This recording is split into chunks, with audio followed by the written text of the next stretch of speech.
नमस्कार दोस्तों, आपका स्वागत है एजुकेशन पॉइंट 1989 पर। आज हम लोग कक्षा 10 के आर्थिक विकास की समझ जो चौथी पुस्तक है उसके अध्याय 1 विकास के वन लाइनर क्वेश्चनों पर चर्चा करेंगे। आइए शुरू करते हैं हम लोग आज का पहला चैप्टर।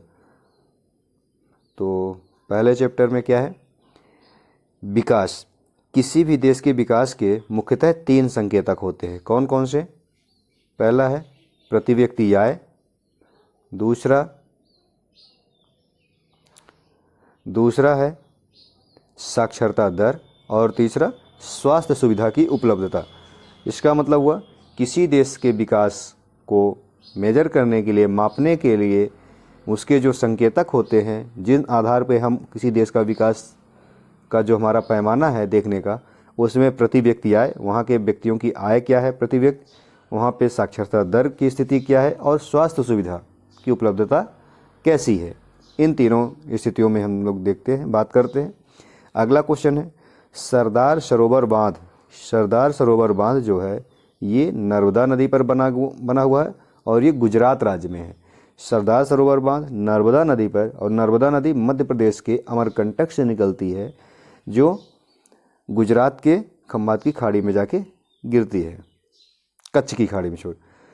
ये बांध, सरदार सरोवर बांध, ये गुजरात राज्य में स्थित है और नर्मदा नदी पे बना है, और ये नर्मदा नदी पे बना हुआ सबसे बड़ा बांध है।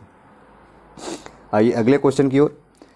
विकास का अर्थ आर्थिक प्रगति के साथ ही समानता और स्वतंत्रता भी है। विकास का जो अर्थ होता है वो आर्थिक ही बस नहीं होता है, उसके साथ साथ समानता और स्वतंत्रता को भी रखा जाता है। विभिन्न देशों के विकास की तुलना का एक प्रमुख आधार प्रति व्यक्ति आय है।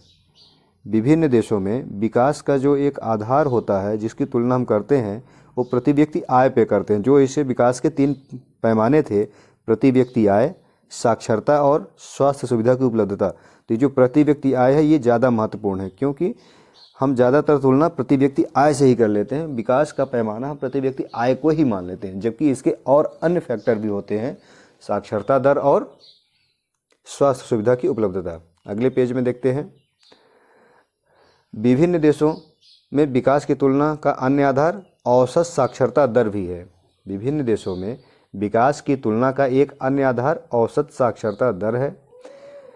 देशों में स्वास्थ्य सुविधाओं की उपलब्धता उसके विकसित या अविकसित होने को दर्शाता है।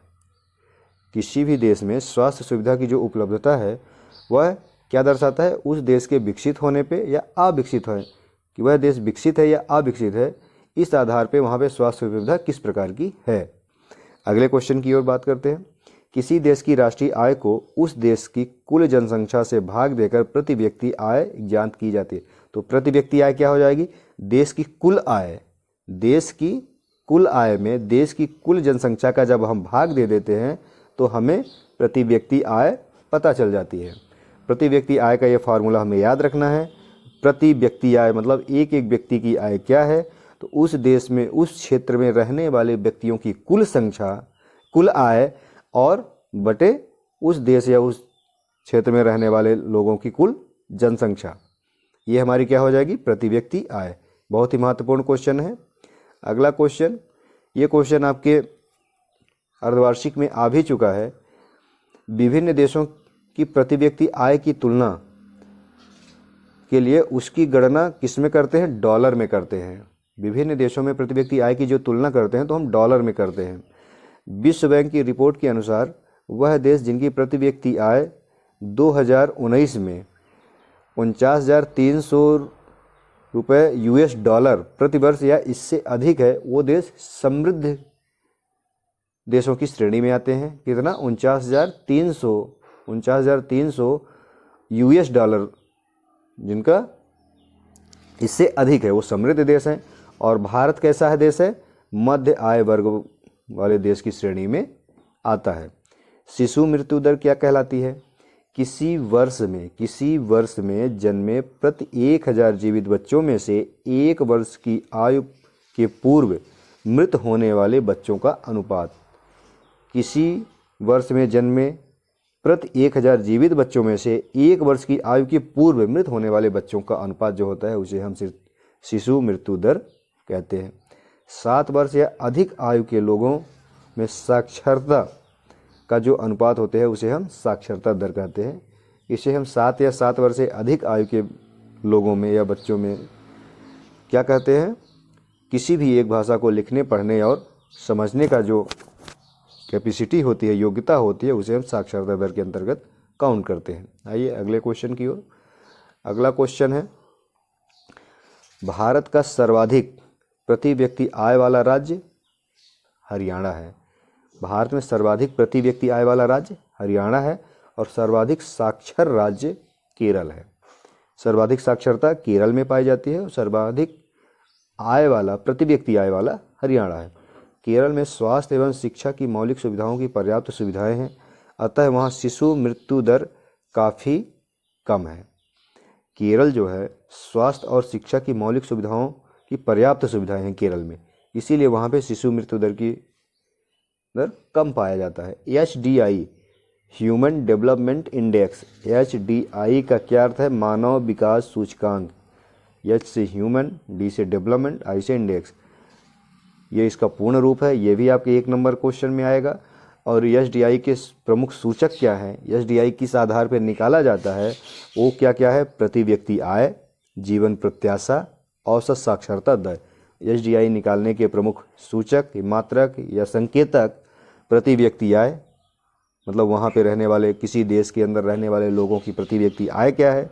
जीवन प्रत्याशा, जीवन जीने की उनकी उम्र क्या है, कितना ज़्यादा लंबे समय तक, अगर पॉजिटिव माहौल है तो जीवन प्रत्याशा उस देश की बढ़ जाती है, इन्वायरमेंट अच्छा है, बहुत सारी चीज़ें इफ़ेक्ट कर डालती हैं। और औसत साक्षरता दर, ये सारी चीज़ HDI के सूचक है, मात्रक है या संकेतक है। इन्हीं के आधार पर HDI काउंट की जाती है। आइए अगले क्वेश्चन में। भूमिगत जल नवीकरणीय संसाधन है। भूमिगत जल को हम नवीकरणीय संसाधन कहते हैं। नवीकरणीय संसाधनों की पुनः पूर्ति प्रकृति करती है। जो नवीकरणीय संसाधन होते हैं उनकी पुनः पूर्ति कौन करता है? प्रकृति करती है। कच्चा तेल, कच्चा तेल गैर नवीकरणीय संसाधन है। कच्चे तेल को हम गैर नवीकरणीय संसाधन के अंतर्गत रखते हैं।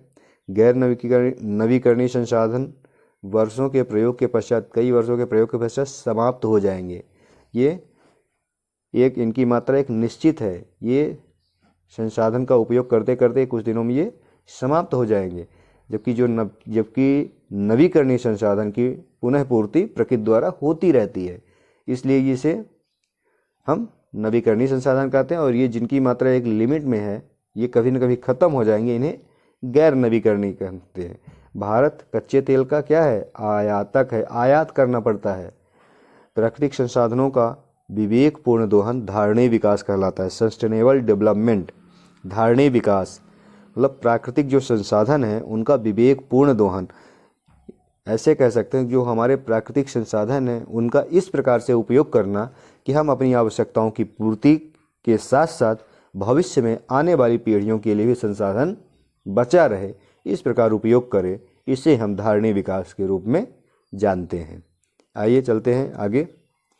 अगला क्वेश्चन है अपना, प्राकृतिक संसाधनों का विवेकपूर्ण दोहन, ये धारणीय विकास हो गया है। जीवन प्रत्याशा, जीवन प्रत्याशा क्या कहलाती है? किसी व्यक्ति के औसत जीवन काल का सांख्यिकीय अनुपात जो होता है उसे हम जीवन प्रत्याशा कहते हैं। सार्वजनिक सुविधाएं उपलब्ध कराना सरकार का दायित्व होता है। वायु प्रदूषण का मुख्य कारण उद्योग, कारखाने, परिवहन के साधनों का धुआं होता है।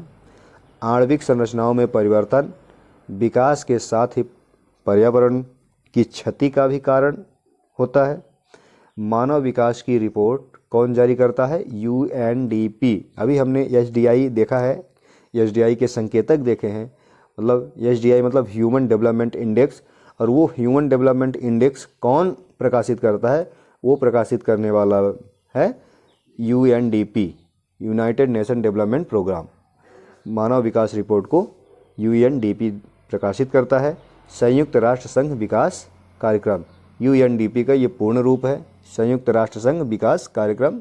ये HDI क्या करता है?